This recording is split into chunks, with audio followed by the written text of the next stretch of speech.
네, 안녕하세요. 반갑습니다. 돈만의TV의 현동우 대표입니다. 자, 오늘 팁 배경이 건설이에요.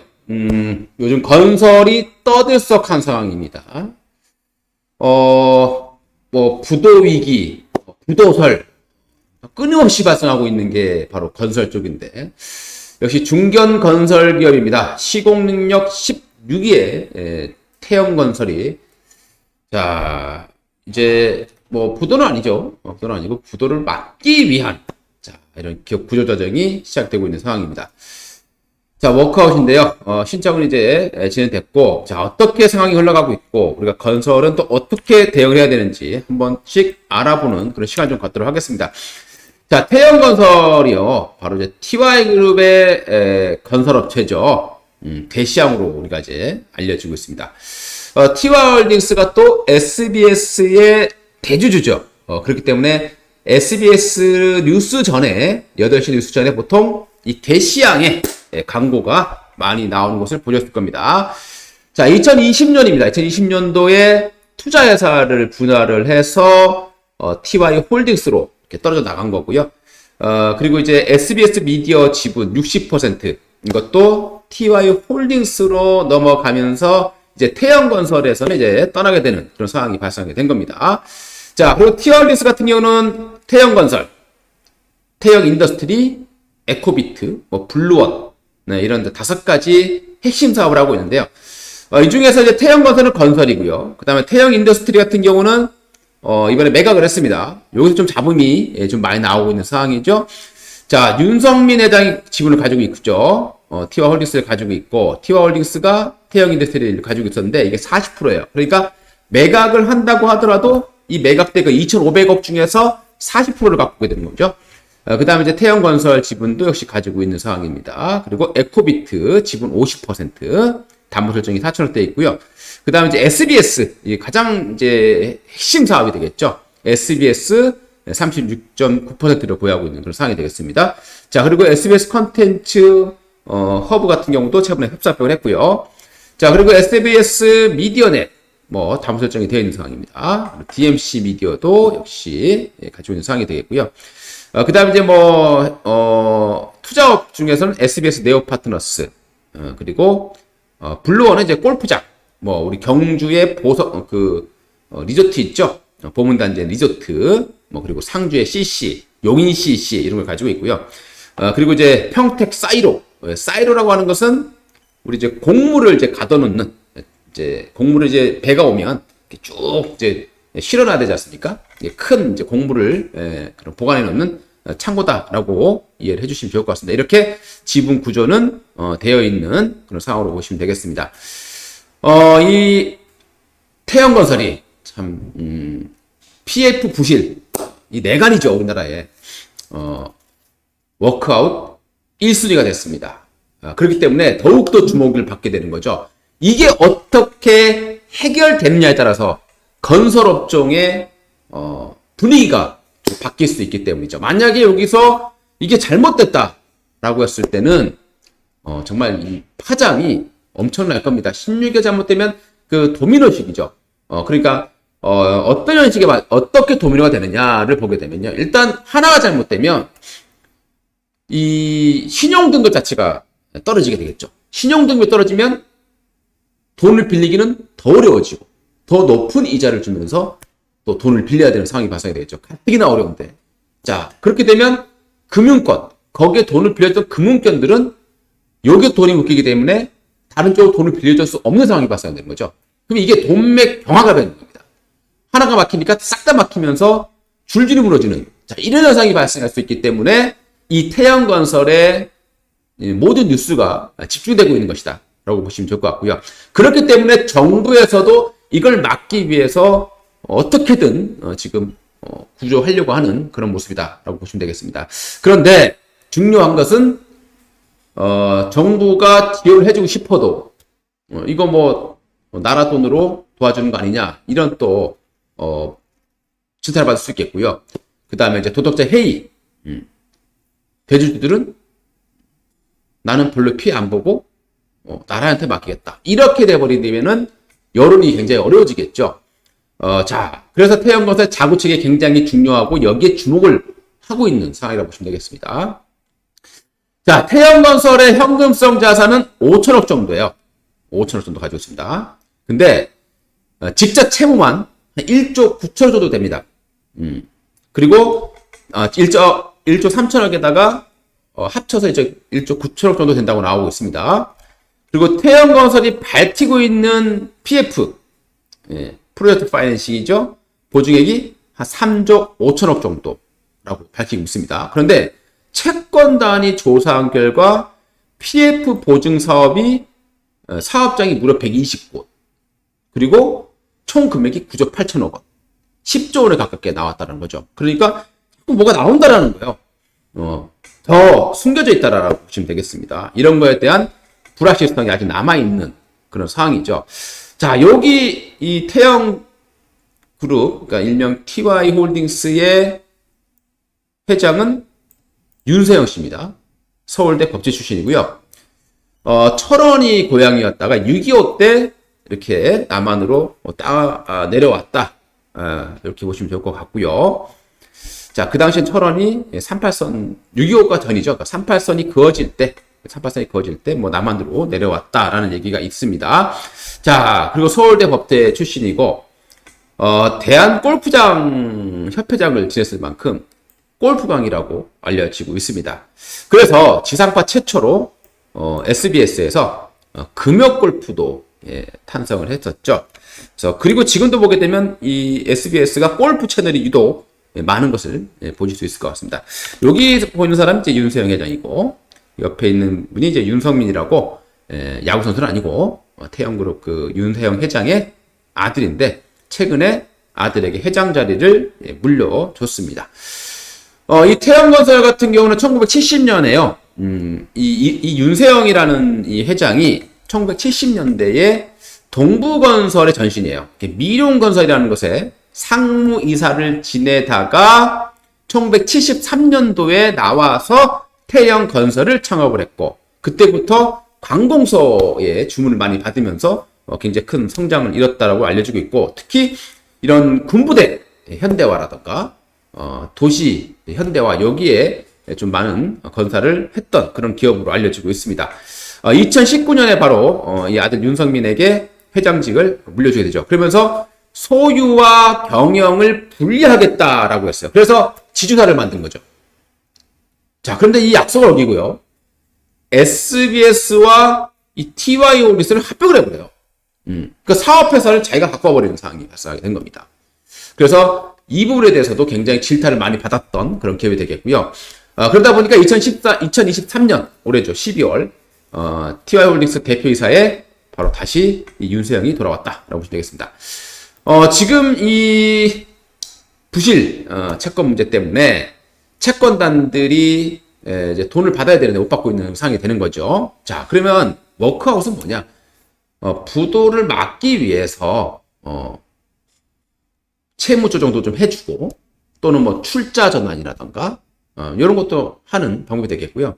그리고 뭐 출자 전환을 하게 될 때는 또 우리가 감자라는 것은 필연적이다라고 보시면 좋을 것 같습니다. 채권단은 지금 강도 높은 자구화를 요구하고 있는 거죠. 그래서 최근에 TY 홀딩스가 사재까지 동원해서 SBS 매각은 막겠다고 강하게 버티고 있는 상황이 되겠습니다. 이 채권단은 한 400여 개의 금융업체로 이제 되어 있는데, 아무래도 원하는 것은 돈이 좀 부족하니까 SBS를 팔아라 라고 하는 거고요. 이 TY 홀딩스는 윤세영 회장이 SBS에서 사장을 했었기 때문에 이 SBS는 알자고 SBS를 절대 내놓지 않겠다라는 그런 의지로 보시면 되겠습니다. 그래서 이 부분에 대해서 지금 채권단하고의 굉장히 줄다리기가 진행될 가능성이 높다라고 되겠습니다. 자, 이 워크아웃 개시는요, 이 채권단의 75%의 동의가 있어야만 할 수 있습니다. 만약에 되지 못한다면 워크아웃 개시는 물 건너가게 되겠죠. 자, 그런 의미에서 최근에 태영이 태영 인더스트리, 알짜배이라고 하는 태영 인더스트리를 2,400억에 매각을 했어요. 이 태영 인더스트리는 알짜에서 알려주고 있죠. 한 100억대의 영업이익을 올리고 있는데 곡물 사이로, 예, 이게 사이로예요. 사이로, 예, 배에 이렇게 쭉 실어나가는 이 벌크선에 실어나가는 요 사이로, 예, 한국 가면 좀 보셨을 겁니다. 자, 그리고 탱크 터미널, 이런 것들 유조선에 실기 위해서 그런 사업을 하고 있는 업체인데 여기 알짜회사인데 2,400에 팔았어요. 근데 이 매각 대금을 태양건설 유동성 지원에 활용하기로 약속했었다라는 거죠. 그런데 티와얼리스는 일단 자신의 채무에 890억 원 정도를 사용했다고 합니다. 그러다 보니까 이 채권단들이 너네 자구책에 대한 의지가 있느냐? 자, 이렇게 의구를 가질 수밖에 없는 그런 상황이 되겠습니다. 자, 그리고 2023년 초에요. 태영건설은 이 티와이오닉스로부터 4천억 정도도 4천억 정도를 또 차입한 바 있습니다. 자, 그리고 이제 태영건설이 또 하고자 하는 자구책 중에 하나가 에코비트하고 블루원을 매각하겠다는 겁니다. 자, 에코비트는 환경업체예요. 뭐 우리 의류 소각이라든가 뭐 이런 뭐 폐기물 처리라든가 이런 사업을 하고 있는 업체가 되겠고요. 매출액이 대략 한 2,700억 정도니까 이것도 꽤 큰 그런 매출액을 가지고 있고요. 자, 그리고 이제 블루원이라고 하는 것은 뭐 우리 여기 보시다시피 이제 리조트입니다. 경주에 보문단지 옆에 리조트가 있고요. 그 다음에 이제 경주 리조트, 그리고 용인 CC, 그리고 상주 CC 골프장입니다. 이런 것들을 보유하고 있는 블루원도 매각을 하겠다라는 거죠. 근데 실질적으로 지금 이 정도 가지고는 자구책이 될 수 없다라는 거예요. 그래서 SBS를 매각해야 되느냐? 이게 지금 채권단이 가장 강조할 수밖에 없는 그런 내용이라고 보시면 될 것 같습니다. 만약에 워크아웃이 불발된다라고 하면은 법정 관리에 들어가게 되겠죠. 법정 관리에 들어가게 되면 이 제3인이 이제 경영권을 가져가게 되는데 이렇게 되면 자산 다 동결되어 버립니다. 할 수 있는 게 없어져요. 예, 그래서 법정 관리는 사실상 굉장히 주주들에게도 아주 혹독한 그런 상황이 되기 때문에 법정 관리까지는 안 가게끔 막으려고 지금 정부에서도 노력할 수밖에 없는 그런 상황이라고 보시면 좋을 것 같습니다. 자, 지금 부동산 쪽에 한번 내용을 볼게요, 이제. 자, 그럼 태영건설 하나 막는다고 해서 이게 해결될 문제냐라는 거죠. 자, 지금 우리 부동산 상황을 볼게요. 건설 수주가 환란 이후, 그러니까 IMF 이후에 최저치라는 거예요. 무려 26%가 감소했다라고 나와주고 있습니다. 참 엄청나게 안 좋죠. 왜냐하면 뭐 아시다시피 땅값은 비싸죠. 그 사이에 인건비도 많이 올라갔고 재료비도 많이 올라갔어요. 그러다 보니 이건 뭐 지어봐야 남는 것도 없는 상황이 되는 거고, 그리고 분양가 자체가 높게 책정될 수밖에 없는 그런 상황이 되는 거죠. 그래서 싸게 팔기도 어려운 그런 상황이라고 보시면 되겠습니다. 지금 미분양이 대략 한 5만 8천 호 정도 나와주고 있고요. 미분양. 그리고 분양 지연이 15만 호. 그리고 공사 기간이 지연되는 거 물량이 한 18만 원 정도가 있습니다. 그 PF 대출 잔액인데요. 은행이 44조, 그리고 보험이 43조, 캐피탈사가 26조 정도로 엄청나게 늘어나고 있죠. 특히 여기서 이제 제일 중요한 게 바로 캐피탈사입니다. 이금융권이라고 보시면 되겠죠. 그 이금융권 D로 보시면 되겠습니다. 여기가 지금 상당히 부실 문제가 좀 많다라고 보시면 좋을 것 같습니다. 자, 우리가 금융위기 때와 좀 비교를 해본다.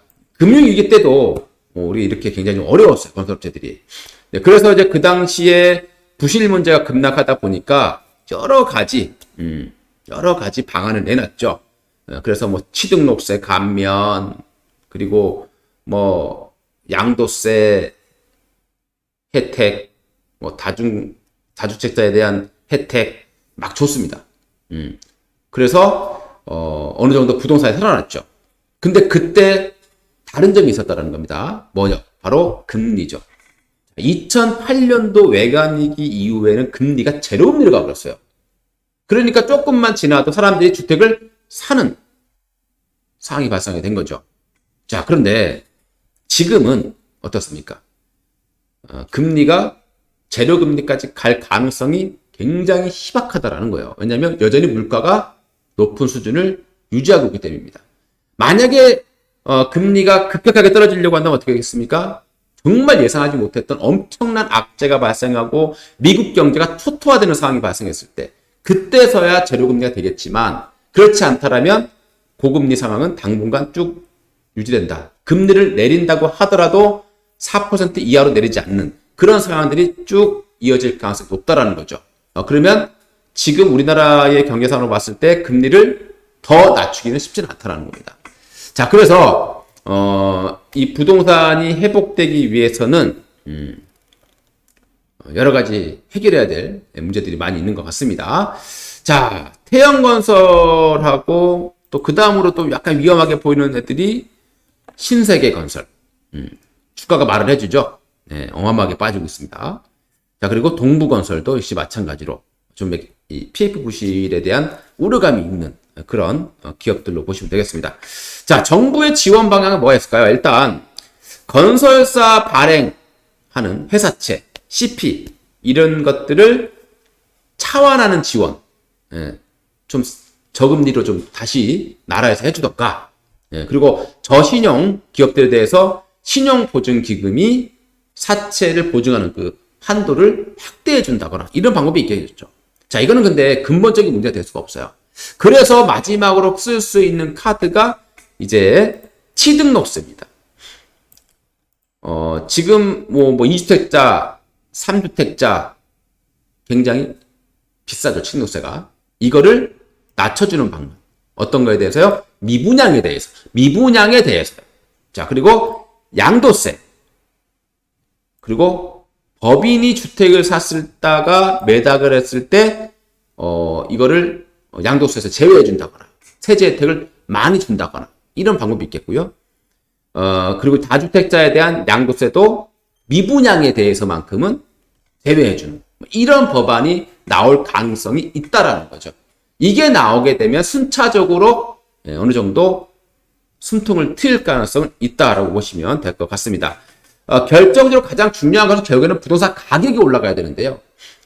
지금 현재 상황으로 봤을 때 부동산 가격이 올라갈 가능성은 높지는 않다. 이렇게 봐야 될 것 같습니다. 자, 향후 이 2027년까지 부동산 가격이 오르지 못한다라고 했을 때는 이 PF 부실 더더욱 더 커질 수밖에 없다라고 생각을 하셔야 될 것 같고요. 지금 태영건설이 주가가 올라가는 이유는 자, 자구책에 대한 기대감이고요. 나올 악재가 나왔다라는 거죠.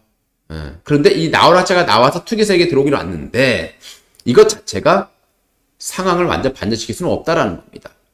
그래서 괜히 태영건설을 추격 매수하시거나 자, 이런 전략은 자제하자라고 말씀을 드릴 거고요. 그리고 회생 그 자구안에 대한 기대감으로 올라왔는데 막상 태영에서 아주 강력한 자구책에 대한 의지를 보여주지 않는다라면 채권단하고의 신벼르기는 더 지속될 수밖에 없을 겁니다. 그러면 주가는 다시 내려갈 수밖에 없기 때문에 무리한 추격 매수는 자제하시자라고 말씀을 드리겠습니다. 이상 도마이TV 한동훈 대표였습니다. 감사합니다.